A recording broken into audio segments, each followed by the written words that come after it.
اس کے سوا کسی طریقے کو ہم قبول نہیں کریں گے. کوئی دوسرا طریقہ اپناؤ گے تو یہ شرک ہوگا. دو طرح کے شرک، ایک روایتی شرک اور دوسرا جدید شرک، دونوں میں پوری طرح ڈبکیاں لگا رہے ہیں اہل ایمان. بتائیے اللہ کی مدد کیسے آئے گی؟ اللہ کی رحمت کیسے آئے گی؟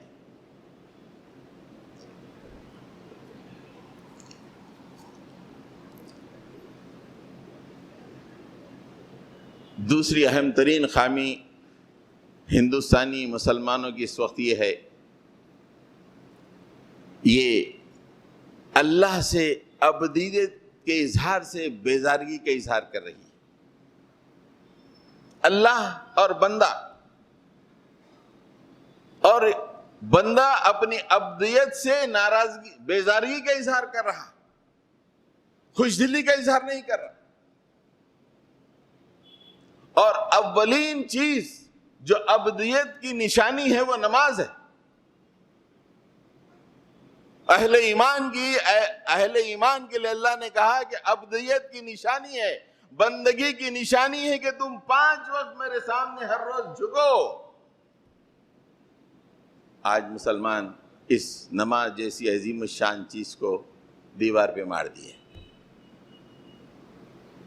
یہ نمازیں کچھ دنوں میں مخصوص ہم پڑھتے چلے جا رہے ہیں، کچھ راتوں میں مخصوص کر کے پڑھتے چلے جا رہے ہیں. 90% مسلمز مساجد سے اپنا رابطہ توڑ چکے. اپنی عبودیت کا اظہار کیسے کریں؟ وہ رب ہے، وہ دے رہا ہے اور ہم کو دے رہا ہے، ہم اپنی عبودیت کا اظہار کیسے کریں؟ اہل ایمان نماز نہ پڑھیں یہ تصور نہیں کیا جا سکتا.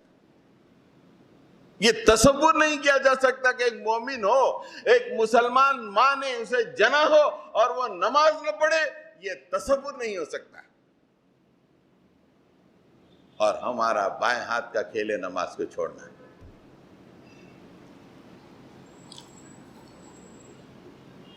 حضرت گرامی قرآن مجید میں فرمایا فخلف من بعدهم خلف اضاعوا الصلاة واتبعوا الشهوات فسوف يلقون غیا. ناخلف لوگ بعد میں پیدا ہوئے اور انہوں نے کیا کیا؟ نماز کو ضائع کیا، مسجدوں کو ویران کر دیا، اپنی زندگیوں کو ویران کر دیا، نماز سے ناطا توڑ دیا، فواحش میں ڈوب گئے، منکرات میں ڈوب گئے، گناہوں کی زندگی گزارنے لگے. اللہ تعالیٰ فرماتا ہے فَسَوْفَ يَلْقَوْنَ غَيَّا، ان قریب تم پہ ہم ظالموں کو مسلط کر دیں گے. ان قریب اس گمراہی کا انجام دیکھ کر رہو گے، دنیا میں بھی دیکھو گے، آخرت میں تو اور برے حالات ہوں گے. نماز کوئی معمولی چیز ہے کہ ہاتھ جوڑ کے چلے جانے کی چیز ہے؟ یہ تو قوموں کی زندگی کو بدلنے والی چیز ہے. نماز قوموں کے عروج پہ پہنچانے والی چیز ہے. نماز دیگر قوموں کے دلوں پر رعب ڈالنے والی چیز ہے. نماز ایسی عظیم الشان چیز کو مسلمان اپنی زندگیوں سے نکال کے پھینک دیں، یہ کتنا بڑا فساد ہے. رمضان آ گیا، رمضان میں بھی 50% مسلمان مسجدوں کی طرف راغب. رمضان چلا گیا، جو کچھ جائے وہ بھی واپس دنیا میں مگن، صرف چند لوگ مسجدوں سے روابط قائم کیے ہوئے ہیں.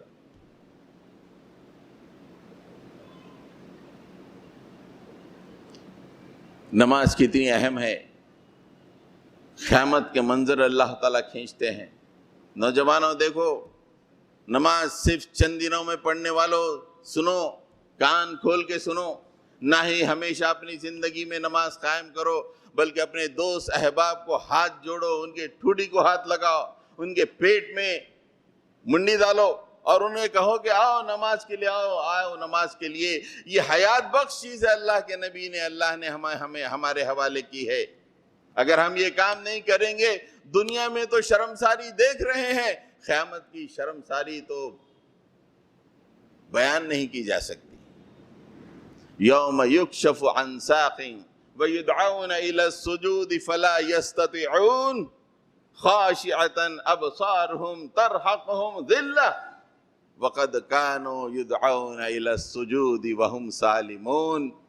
قیامت میں پوری انسانیت ہوگی اور بلایا جائے گا، لوگوں آؤ اللہ کے سامنے سجدہ کرو، آؤ پروف کرو کہ تم اللہ کے بندے ہو. فلا یستطیعون، وہ سجدہ کرنے کی صلاحیت کھو دیں گے، سجدہ کر نہیں سکیں گے، کرنا چاہیں گے سجدہ نہیں کر سکیں گے. خاشعۃ ابصارہم، آنکھیں ڈگنے لگیں گی اور ذلت ان پہ چھا گئی ہوگی. یہ کیوں ہوا؟ قیامت میں یہ ذلت کا مقام کیسے ہوا کہ بلایا گیا سجدہ کرنے کے لیے، اپنی بندگی کے اظہار کرنے کے لیے سجدے کی استطاعت کیوں کھو دی؟ وَقَدْ كَانُوا يُدْعَوْنَ إِلَى السُّجُودِ وَهُمْ سَالِمُونَ. ان ظالموں کو دنیا میں جبکہ صحیح سالم تھے سجدوں کے لیے بلایا جاتا تھا، یہ سجدے کو نہیں آتے تھے. دنیا میں 5 وقت سجدوں کو بلایا جاتا تھا اور یہ پلٹ کے نہیں دیکھتے تھے مسجد کو، مسجد کی طرف آتے نہیں تھے. آج ان ظالموں کا حال یہ ہے کہ ان کی پیٹھ تختہ بنی ہوئی ہے. اللہ تعالیٰ کہتے ہیں کہ سجدہ کرو اور پروف کرو میرے بندے ہو، وہ سجدہ کرنے کی صلاحیت کھو دیں گے، نہیں کر سکیں گے. کیا حال ہوگا؟ مسلم ماں نے جنا، مسلم باپ نے پالا، مسلم معاشرے میں رہے، مرنے کے بعد جنازہ بھی پڑھی گئی، لیکن پوری انسانیت نے دیکھا کہ ظالم اللہ کے سامنے قیامت پہ سجدہ نہ کر سکا. کتنی شرمساری کی بات. دنیا میں عزت و منزلت کے لیے نماز ایک مومن کا زبردست ہتھیار ہے. مسلمان جب تک نماز پہ قائم رہیں گے عزت کی زندگی گزاریں گے. آج مسلمانوں کا سواد اعظم نمازوں سے بے بہرا ہے اور ہر آدمی ان بے نمازیوں کو دیکھ کر اپنی زندگی میں مست مگن ہے. یہ تصور بھی نہیں ہے کہ مسلمان بچے نماز نہیں پڑھ رہے ہیں. مجرم ہیں، محلے کے میں مجرم بس رہے ہیں. اللہ کی طرف لوگوں کو بلانے کا کام انہوں نے چھوڑ دیا ہے. اپنی اولاد کو نماز کی تاکید انہوں نے کرنا چھوڑ دیا ہے.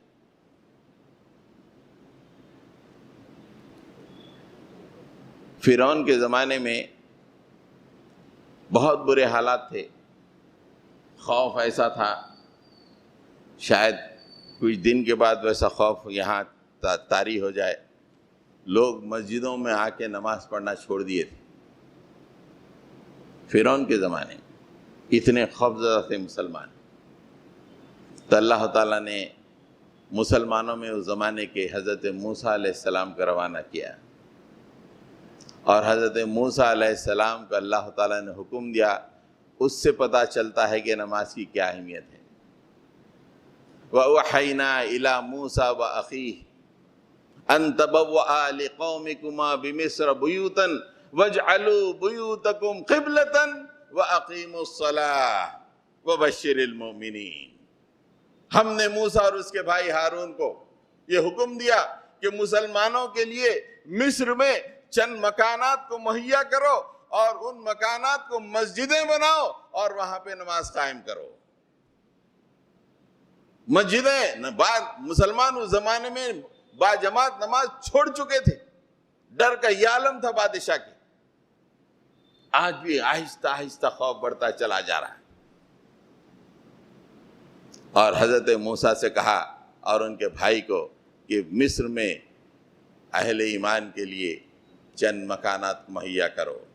وَاجْعَلُوا بُيُوتَكُمْ قِبْلَةً، وہاں جمع ہونے کی مقام بناؤ یعنی مسجد بناؤ. وَأَقِيمُوا الصَّلَاةَ، نماز قائم کرو.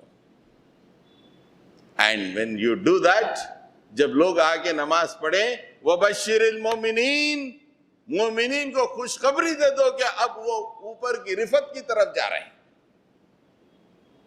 اب یہ معاملہ ختم ہو گیا.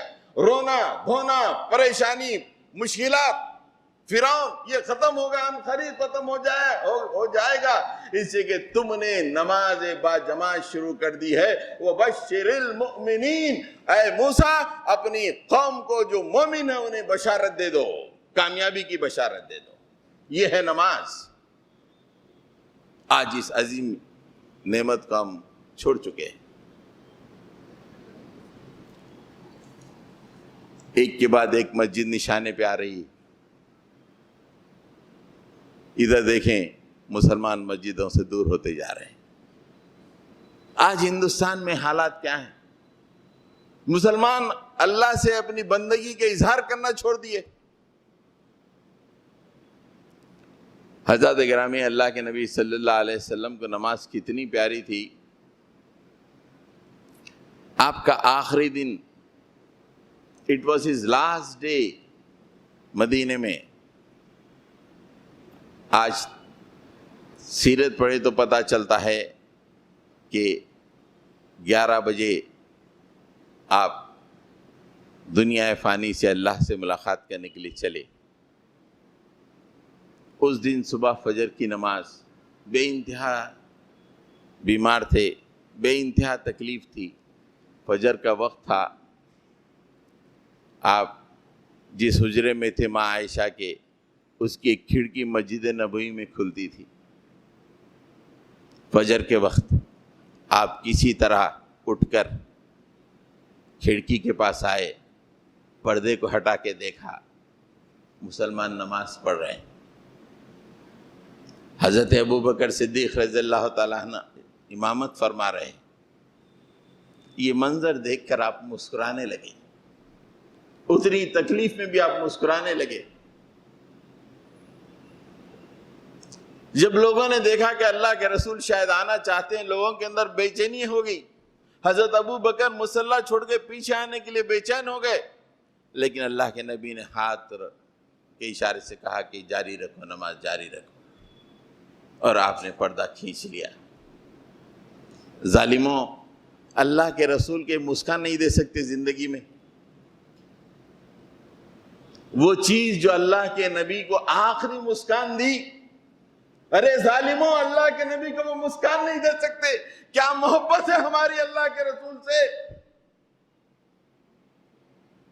کیا صورت بتائیں گے، کیا منہ لے کے جائیں گے اللہ کے نبی کے پاس؟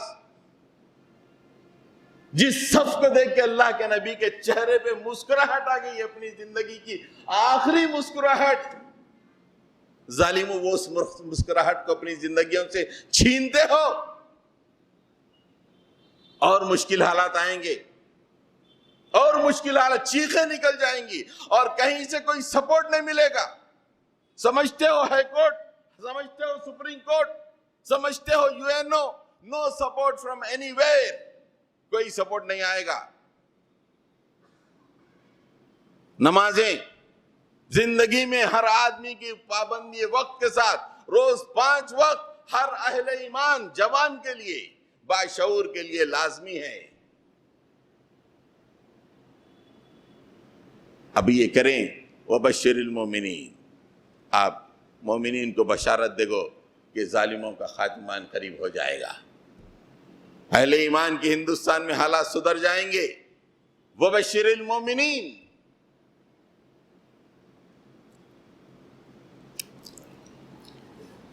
تیسرا جو کام ہم نے نہیں کیا ہندوستان میں، وہ کام ہے اللہ کے پیغام کو لوگوں تک پہنچانا۔ ہم نادان یہ سمجھ رہے ہیں کہ ہمارا کام دنیا میں کمانا کھانا، بزنس کرنا، گھر بنانا، یہ بہت بڑی نادانی ہے۔ یہ کام مسلمانوں کا نہیں ہے۔ مسلمانوں کا کام تو اللہ تعالیٰ نے فرمایا وَكَذَلِكَ جَعَلْنَاكُمْ أُمَّةً وَسَطًا لِتَكُونُوا شُهَدَاءَ عَلَى النَّاسِ وَيَكُونَ الرَّسُولُ عَلَيْكُمْ شَهِيدًا۔ اے مسلمانوں، تم قیامت تک کے لیے امت وسط ہو، اور تمہارا کام یہ ہے کہ اللہ کے رسول نے جو پیغام تم تک پہنچایا، تم سارے انسانوں تک وہ پیغام کو پہنچاؤ۔ یہ اولین کام ہے مسلمانوں کا۔ یہ تو پیٹ ضروری چیز ہے، جیسے سانس ضروری ہے، کھانا بھی ضروری ہے، یہ سیکنڈری ہے، یہ مل ہی جائے گا، اللہ تعالیٰ دے دے گا زندگی کے لیے۔ ہم سٹینڈرڈ آف لائف کے لیے اس عظیم منصب کو چھوڑ چکے، لوگوں کو بے بہرا کر دیے۔ جو پیغام، جو اللہ کی آخری کتاب ہمارے پاس موجود ہے، اس کو لوگوں کے سامنے پیش کرنے کا کام ہم نے ختم کر دیا۔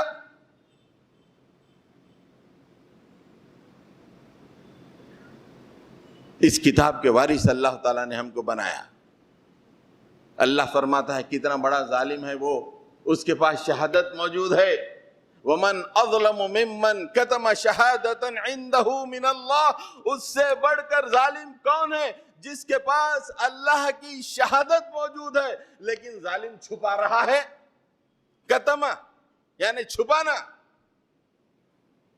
وَمَا اللَّهُ بِغَافِلٍ عَمَّا تَعْمَلُونَ، اللہ تعالیٰ تمہارے اعمال سے بے خبر نہیں ہے، غافل نہیں ہے۔ تمہارے پاس ہم نے شہادت دی، قرآن مجید کا وارث بنایا، اور تم زندگی میں گھوم گئے، اپنے آپ کو مصروف کر لیا دیگر قوموں کی طرح۔ تمہارا اولین فرض یہ تھا کہ اس شہادت کو، اس پیغام کو لوگوں کے سامنے پیش کر دے۔ آج یہ تصور کسی مسلمان کے ذہن میں نہیں ہے کہ ہم اللہ کی شہادت کے امین ہیں، اللہ کے نبی نے ہم تک یہ شہادت پہنچائی اور میری ذمہ داری ہے کہ میں اس کو دوسروں تک پہنچاؤں۔ دماغ میں یہی بیٹھا ہوا ہے کہ پڑھوں، لکھوں، کماؤں، شادی کروں، بچے پالوں، گھر بناؤں، گاڑیاں خریدوں، بس یہی زندگی۔ اللہ کے اس پیغام کو لوگوں تک پہنچانا۔ جب اللہ کے پیغام کو لوگوں تک نہ پہنچا جاتا ہے تو پھر ظالم لوگ قوموں میں پیدا ہوتے ہیں جو مسلمانوں کو ایسے ہی ستاتے ہیں۔ ایک مقام پر اللہ تعالیٰ فرماتا ہے ان الذین یکتمون ما انزلنا من البینات والہدی من بعد ما بیناہ للناس فی الکتاب اولئک یلعنہم اللہ ویلعنہم اللاعنون۔ آیت کا اختتام ہو رہا، ان لوگوں پر اللہ کی لعنت ہے اور لعنت کرنے والوں کی لعنت ہے۔ کتنا خطرناک سچویشن، لعنت ہی لعنت، اوپر سے لعنت، نیچے سے لعنت، ہر طرف سے لعنت۔ کس پہ ہے یہ لعنت؟ ان الذین یکتمون ما انزلنا من البینات والہدی، یہ ان لوگوں کے لیے ہے جو اللہ کی بینات کو، ہدایت کو، جو کہ اللہ تعالیٰ نے انسانوں کے لیے نازل کی تھی، اسے ظالم چھپاتے ہیں۔ یکتمون، چھپاتے ہیں، نہ خود پڑھتے ہیں نہ لوگوں کو اس کا پیغام پیش کرتے ہیں۔ ایسے پہ لعنت ہے، فرشتوں کی لعنت، اللہ کی لعنت، تمام لعنت کرنے والوں کی لعنت۔ لعنت کا نتیجہ کیا ہوتا ہے؟ ظالم حکمراں مسلط ہو جاتے ہیں۔ آج کتنے صدیوں سے ہم نے یہ کام ہندوستان میں کرنا چھوڑ دیا۔ ہماری دینداری، سال میں ایک دفعہ رمضان، اگر 4-5 دن اعتکاف کا موقع مل جائے، بس اسی میں ہم مست مگن، کیا دیندار، کیا دیندار، اللہ کی لعنتیں برس رہی ہیں، اس کا تصور نہیں۔ کیوں؟ کلیئر کٹ اللہ نے کہا کہ ہماری کتاب کو چھپانے والے، یکتمون، چھپانے والوں پہ لعنت ہے اور تمام لعنت کرنے والے لعنت کرتے ہیں۔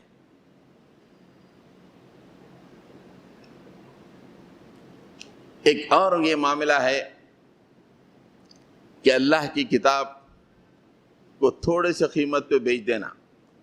اس کے مفاہیم کئی بیان کیے گئے ہیں، اس میں سے ایک مفہوم یہ ہے کہ کتاب ہونے کے باوجود، کتاب کا وارث ہونے کے باوجود کتاب کو چھوڑ کے دنیا میں مگن ہو جانا، تھوڑی سی قیمت حاصل کرنے کے لیے اپنی زندگی کو مصروف کر دینا۔ بھائی، دنیا پریشانی سے گزر گئی، ہندوتوا طاقتیں پریشان کر رہی، پریشان ایک دن مر جائیں گے، مرنے کے بعد بھی راحت نہیں ہے نا۔ چلو یہ مر جائیں گے تو مرنے کے بعد کچھ راحت ملے، میرا رمضان کچھ راحت دے، میرا اعتکاف کچھ راحت دے؟ نہیں ہے راحت مرنے کے بعد بھی۔ ان الذین یکتمون ما انزل اللہ ویشترون به ثمنا قلیلا اولئک ما یأکلون فی بطونہم الا النار ولا یکلمہم اللہ یوم القیامہ ولا یزکیہم ولہم عذاب علیم۔ جو اللہ تعالیٰ نے نازل کیا ہے اسے چھپاتے ہیں اور تھوڑی سی قیمت پہ بیچ دیتے ہیں، مطلب اس کو چھوڑ کے دنیا میں مست مگن، قرآن کے احکام کوئی فکر نہیں، کیا بول رہا کوئی فکر نہیں، دنیا ہی میں مگن۔ قرآن بول رہا کہ تجارت ایسی کرو، نہیں ہم اپنے حساب سے تجارت کریں گے۔ قرآن کہہ رہا ہے کہ زندگی ایسی گزارو، نہیں ہم اپنے حساب سے زندگی گزاریں گے۔ وَيَشْتَرُونَ بِهِ ثَمَنًا قَلِيلًا، تھوڑی سی چیز دنیا کے لیے اس قرآن کو چھوڑ دیا، بیچ دیا۔ ان لوگوں کے بارے میں اللہ تعالیٰ فرماتا ہے اولئک ما یأکلون فی بطونہم الا النار، یہ لوگ اپنے پیٹ میں آگ بھر رہے ہیں، پیٹ میں آگ۔ بظاہر تو حلیم جا رہی ہے، بظاہر تو بریانی جا رہی ہے، بظاہر تو لذیذ کھانے جا رہے ہیں، ٹیسٹ بس تو کہہ رہے ہیں کہ بڑی مزیدار چیز ہے، لیکن پیٹ میں اللہ تعالیٰ فرما رہے ہیں کہ یہ ظالم قرآن کو تھوڑی سی قیمت پہ بیچ دیا، یعنی زندگی میں مست مگن ہو گیا وارث قرآن ہو کر، پیٹ میں آگ بھر رہا ہے۔ اور اس کے بعد کیا خطرناک سچویشن ہوگا، اللہ تعالیٰ فرماتے ہیں قیامت میں وَلَا يُكَلِّمُهُمُ اللَّهُ يَوْمَ الْقِيَامَةِ، ایسے ظالم سے اللہ تعالیٰ قیامت میں بات نہیں کرے گا۔ کتنا اللہ میں اعتکاف کر کے آیا، چل میرے کتاب کو تو نے کیا کیا؟ اے اللہ میں نے روزہ رکھ کے آیا، چل میرے کتاب کے ساتھ تیرا کیا سلوک رہا؟ وَلَا يُكَلِّمُهُمُ اللَّهُ يَوْمَ الْقِيَامَةِ، قیامت میں اللہ تعالیٰ بات تک نہیں کرے گا تم سے۔ وَلَا يُزَكِّيهِمْ، تمہیں پاک نہیں کرے گا۔ وَلَهُمْ عَذَابٌ عَلِيمٌ، وہاں پہ شدید ترین عذاب ان کے لیے ہوگا۔ حضرات گرامی ذرا جائزہ لیں ہم اپنا۔ خیر ٹھیک ہے، اس کو برداشت کر لیں گے، مودی کو، امیت شاہ کو، یوگی کو، زندگی تھوڑی سی بے مزہ گزار لی جائے گی۔ قیامت میں کیا ہوگا ہمارا؟ ہمیشہ ہمیشہ کی زندگی میں کس مقام پہ ہم ہیں اور کیا سوچ رہے ہیں ہم؟ کوئی تصور بھی ہے ہمارا کہ اللہ نے کس مقام پہ ہم کو رکھا ہے، کس عظیم الشان کتاب کا ہمیں وارث بنایا ہے، اور ہم اس کے ساتھ کیا معاملہ کر رہے ہیں؟ ہم جانوروں کی طرح کھا پی کے گزارنے کے لیے نہیں آئے ہیں، ہم امت محمدی کے سے تعلق رکھنے والے لوگ ہیں۔ ہمارا کام ایک ٹاسک ہے، ایک گول ہے، اس گول کے حصول کے لیے جان و مال کی قربانی دینا ہمارا کام ہے۔ ہم یہ سب چھوڑ کر دنیا والوں کی طرح پیٹ کو دوزخ بنائے ہوئے چل رہے ہیں، زندگی گزار رہے ہیں۔ بھائیو، ان تین باتوں پہ آپ غور فرمائیے۔ آج ہمارے ہندوستان میں جو بھی حالات ہیں، اس تجزیے میں آپ دیکھیں کہ جیسے دیگر قومیں شرک کر رہی ہیں، ہم بھی اسی طرح شرک میں ملوث ہیں، اور اس شرک کو کرتے ہوئے شان محسوس کر رہے ہیں۔ جدید شرک میں ایسا ڈوبے ہوئے ہیں کہ تصور ہی نہیں کہ یہ نظریہ کوئی غلط نظریہ ہے۔ پھر نمازوں کا ہماری زندگی میں کیا حال ہے؟ جس قوم کے اندر نمازیں نہ ہوں وہ قوم کیا آگے بڑھ سکتی ہے؟ پھر اللہ نے شہادت حق، اللہ کے پیغام کو عام کرنے کا، اللہ کی کتاب کو لوگوں تک پہنچانے کی جو ذمہ داری دی ہے، وہ کیا ہم کہاں تک کر رہے؟ اس لیے جب تک یہ کام ہم یہ تینوں شرک نہ چھوڑیں گے، نمازیں پوری طرح نہ پڑھیں گے، اللہ کے پیغام کو لوگوں تک پہنچانے کا پروگرام نہ بنائیں گے اور اس کے لیے آگے نہ بڑھیں گے، یہ حالات بدلنے والے نہیں۔ یہ پولیٹیکلی کچھ مینیورنگ سے بدلیں گے، حالات نہیں بدلتے. یہ اللہ کی ناراضگی کی وجہ سے یہ حالات ہیں. اللہ کو خوش کرنا ضروری ہے. اپنے اصل کی طرف پلٹیں، قرآن کی طرف آئیں، قرآن کے سائے میں زندگی گزاریں تو ہمارے حالات بہتر ہوں گے. وآخر دعوانا ان الحمدللہ رب العالمین.